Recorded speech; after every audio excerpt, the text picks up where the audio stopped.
Assalamualaikum warahmatullahi wabarakatuh.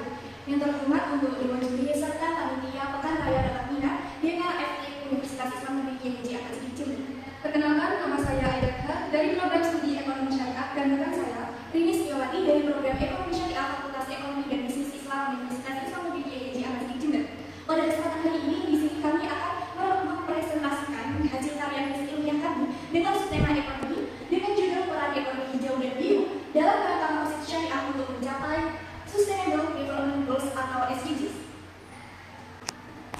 Yang pertama ada definisi ekonomi hijau. United Nations Environment Program tahun 2008 mendefinisikan ekonomi hijau adalah proses penggabungan bisnis dan prasarana yang menguntungkan alam, manusia, dan investasi kapital ekonomi. Tujuannya adalah untuk mengurangi emisi rumah kaca, menghemat dan mengeksplorasi sumber daya alam, dan mengurangi kesenjangan sosial. Oleh karena itu, penting bagi ekonomi hijau untuk terus meningkatkan nilai modal alam bumi.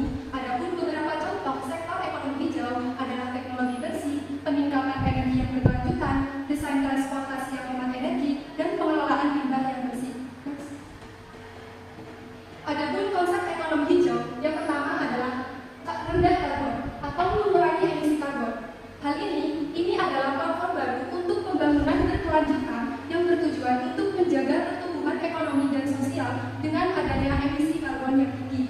Yang kedua ada efisiensi sumber daya.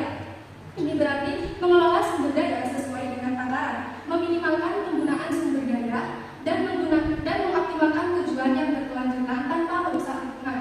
Yang ketiga ada inklusi secara sosial atau melibatkan partisipasi sosial dalam pembangunan.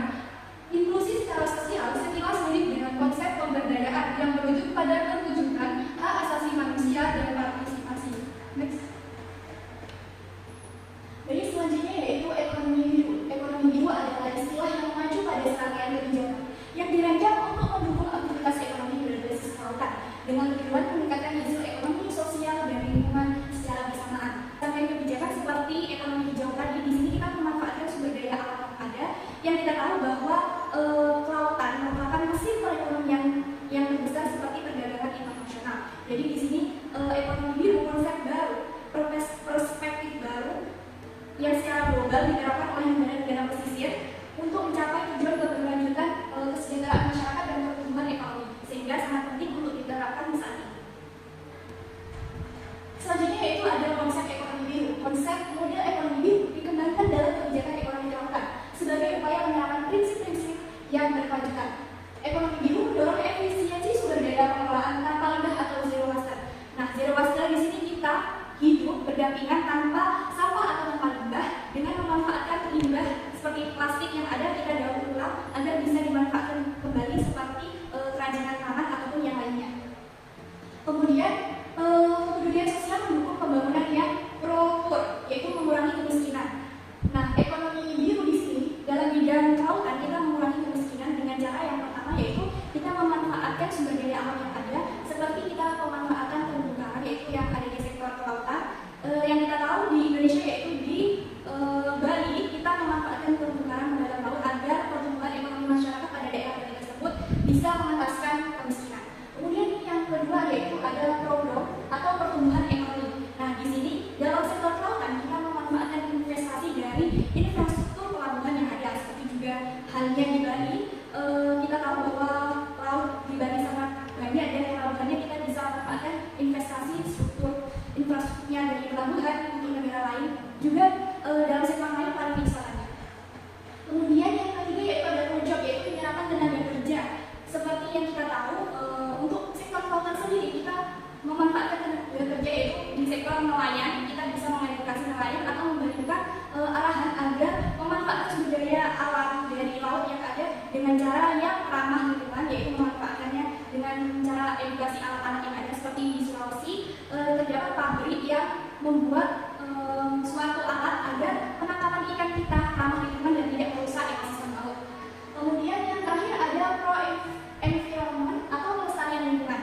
Nah, di sini setelah kita memanfaatkan sumber daya dari laut yang ada, kita tidak hanya terus-menerus menggunakannya tanpa melestarikannya.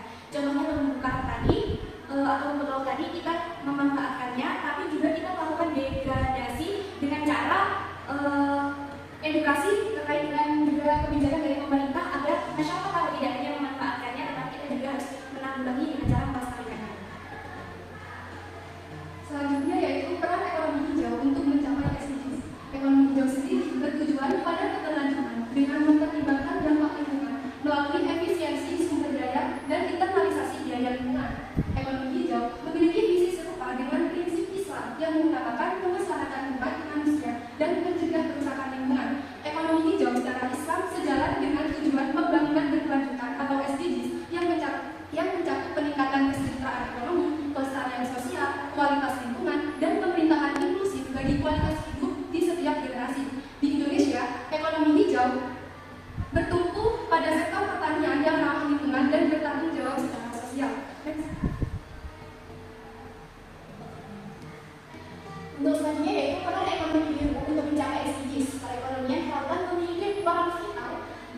perkembangan ekonomi global karena laut mendukung aktivitas perdagangan internasional dan pengelolaan sumber daya laut yang meningkat pemasukan negara. Seperti yang kita tahu, Indonesia terletak dalam geografis atau daerah yang strategis, yaitu sebagian besar yaitu daerahnya bersifat kelautan atau laut, yaitu nelayan maritim. Nah, di sini peran pemerintahan sangat diperlukan karena kelautan ini menjadi peran penting sebagai sarana atau alat transportasi dalam bidang perdagangan internasional. Jadi pemerintahan memanfaatkan daerah atau sektor laut untuk membantu pertumbuhan ekonomi dan kelanjutan yaitu SDGs demi Indonesia. Selanjutnya ada 5 tujuan Konstitusi Syariah. Yang pertama, menjaga agama. Islam mengajarkan cinta pada alam sebagai bentuk cinta pada Sang Pencipta. Dalam setiap kali meletakkan buku, para cendekiawan Muslim setuju bahwa agama harus diprioritaskan. Tentunya agama Islam, karena agama Islam yang paling peduli terhadap lingkungan yang ada di bumi. Yang kedua, menjaga jiwa, mencegah kerusakan lingkungan untuk melindungi kehidupan manusia.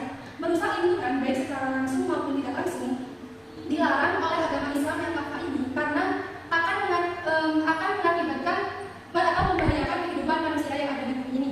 Allah Subhanahu wa Ta'ala melarang perbuatan merusak lingkungan karena bumi ini hanyalah miliknya dan kita hanya diizinkan tinggal di bumi ini sesuai dengan waktu yang telah ditetapkan olehnya. Oleh karena itu, manusia dilarang mengeksplorasi alam tanpa mempertimbangkan konsekuensi yang akan dihasilkan nanti. Yang ketiga, menjaga akal, pemanfaatan teknologi ramah lingkungan. Orang sering berpikir jernih dan positif dalam lingkungan yang sehat, yang nantinya itu juga berperan dalam ekonomi hijau dan biru untuk keberlanjutan pembangunan di Indonesia. Yang keempat, menjaga lingkungan, pemanfaatan sumber daya untuk generasi mendatang. Maqasid Syariah mendukung penggunaan sumber daya secara efisien karena nantinya bakal akan dimanfaatkan oleh generasi yang akan datang. Yang kelima, menjaga harta. Ekonomi yang sehat tanpa merusak aset alam. Ekonomi yang sehat selalu menguntungkan keuntungan dengan cara yang benar tanpa menodai harta pribadi atau orang lain dengan cara tadi, segala atau tidak. Selanjutnya yaitu tujuan ekonomi hijau dan biru dalam mencapai SDGs. Yang pertama adalah meningkatkan kesejahteraan masyarakat melalui pendekatan yang meliputi sektor peternakan, perikanan, dan pariwisata. Untuk sektor pertanian, contohnya di sini untuk meningkatkan pertumbuhan ekonomi yaitu memanfaatkan sumber daya alam seperti kelapa sawit yang kita tahu bahwa lahannya sangat banyak, kita dapat memanfaatkannya untuk pertumbuhan ekonomi masyarakat. Kemudian dalam sektor kelautan yaitu terdapat perikanan, kita memanfaatkan sumber daya yang melimpah dari laut dan di samping itu kita memanfaatkan pariwisata yang ada untuk pertumbuhan masyarakatnya. Kemudian yang kedua ada tujuannya yaitu melalui pelatihan kewirausahaan. Masyarakat dapat mengembangkan keterampilan dan membuat kemasan produk yang menarik dan memanfaatkan pemasaran digital. Nah, tidak hanya memanfaatkan sumber daya, tapi kita juga harus mengolahnya untuk menghasilkan suatu produk yang ada untuk dipasarkan demi keberlangsungan SDGs sendiri atau pertumbuhan ekonomi negara. Nah, di sini peran pemerintah sangat diperlukan karena terkait dengan pemasaran digital atau kita memanfaatkan teknologi yang ada untuk pemasaran produk dari masyarakat daerah tersebut. Kemudian yang ketiga ada penguatan kelembagaan di tingkat desa yang sangat diperlukan, yaitu contohnya pengelolaan keuangan BUMDes.